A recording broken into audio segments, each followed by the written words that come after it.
type of plane involved in Sunday's fatal Ethiopian Airlines crash from its airspace.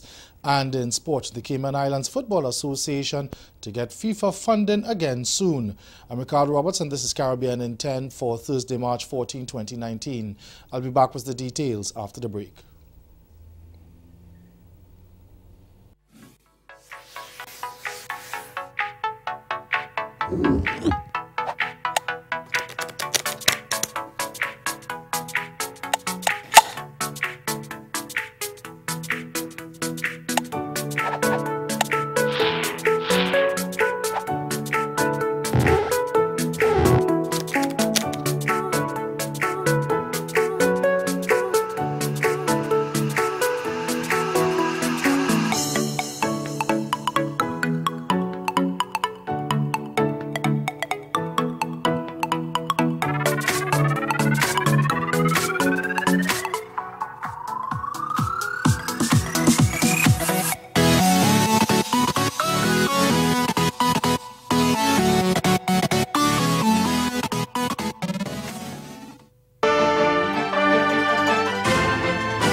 Jamaica has joined the list of countries banning the use of the same model aircraft involved in Sunday's Ethiopian Airlines crash.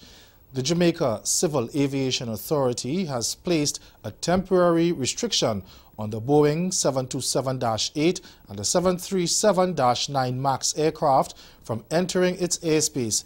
It said in a statement late yesterday that the ban came into effect at midnight and will remain in force until further notice. However, Director General of the JCAA, Nari Williams-Singh, said only a small percentage of flights in Jamaica's airspace involve 737 MAX aircraft. Meanwhile, Boeing has grounded its entire global fleet of 737 MAX aircraft after investigators uncovered new evidence at the scene of an Ethiopian Airlines crash in which all 157 passengers and crew perished. The U.S. plane maker said it would suspend all 371 of its planes. The St. Lucia government says it is listening to the concerns of public officers as pressure mounts from several trade unions over the slow pace of salary negotiations for the period 2016 to 2019. That delay has led to the disruption in the public service, with teachers and students staying away from the classroom on Monday and Tuesday. On Wednesday, firefighters said they would join the industrial action if government did nothing to address outstanding issues affecting them. Senior communications officer in the office of the Prime Minister, Nicole MacDonald, said the government is giving public officers its ears focusing on the education sector.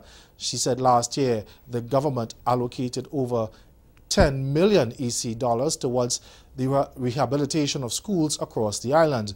MacDonald added that in the next budget cycle there will be more investment in creating better working conditions in schools, and the government was able to manage the situation caused by the disruptions. The negotiation period for the 2016 to 2019 period are due to resume on Thursday.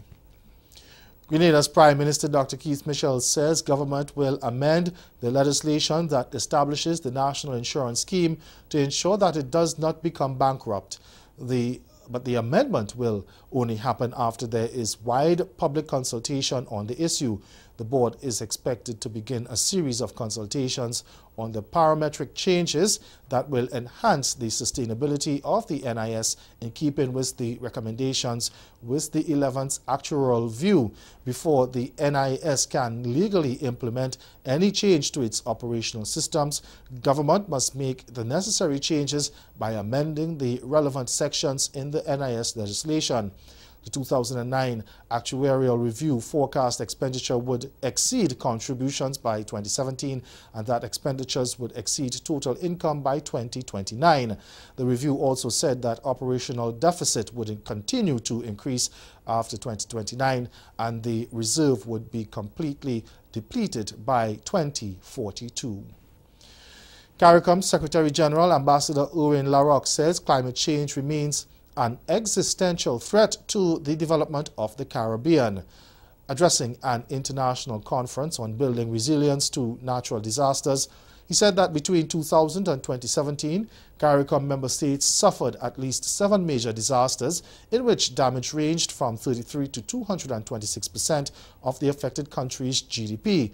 And he said that with the prediction of more intense and frequent storms, seeking to build resilience against that phenomenon is urgent. Ambassador Larocque stressed the importance of having access to concessional development financing well in advance of a disaster, but he bemoaned the fact that CARICOM cannot access this type of financing because of being labeled middle-income countries. And stay with us, your Midday Sport is next.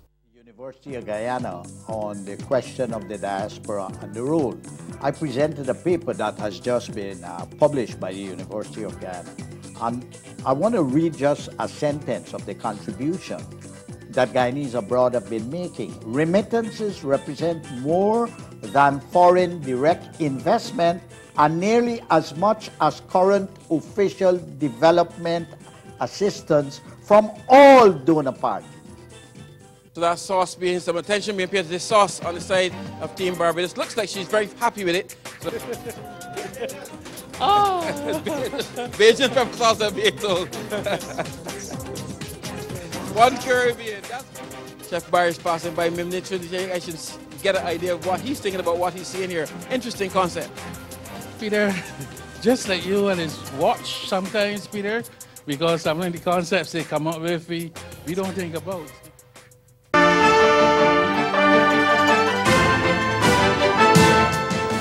Cayman Islands football boss Alfredo Whitaker is ready to put his ambitious plans for the development of football into action. This as the once beleaguered Cayman Islands Football Association, CIFA, is set to receive funding once again from football's world governing body, FIFA. Back in 2015, FIFA and hemispheric football body CONCACAF pulled its funding to CIFA following the arrest of its former boss, Jeffrey Webb, and former CIFA General Secretary Costa Stakas as part of the global football corruption scandal.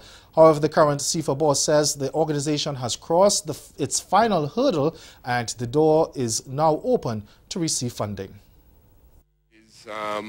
Less talking and more action. After taking the helm back in November 2017, Cayman Islands Football Association President Alfredo Whitaker says CIFA is on the doorstep of receiving funding from FIFA once again. He was missing a few committees that was demanded by FIFA. Now we have our ethics committee, we have our compliance committee, we have our finance committee that is key for us. We have women's committee that will be announced shortly, and also the youth committee. But when will CIFA see actual money to invest in football? Whitaker says it's only a matter of time. I could tell you without hesitation that is right around the corner. We had complete all of the requirements that was missing. We had a couple of visits recently from FIFA, and I was quite impressed with what have been done and what we have in place. So that should be done shortly. Over to cricket now. Whirlwind knocks from captain Darren Sammy and Kieran Pollard both went in vain as Peshawar Zalmi crashed to a 10-run loss to Quetta Gladiators in the first eliminator of the Pakistan Super League yesterday. Now chasing a challenging 187 at the National Stadium, Zalmi came up short of 176 for 7 of the 20 overs, with Sammy smashing 46 of 21 deliveries and Pollard getting 44 from 25 balls. That's Caribbean in 10. Join us again at 6:30 for Caribbean Newsline. Good afternoon.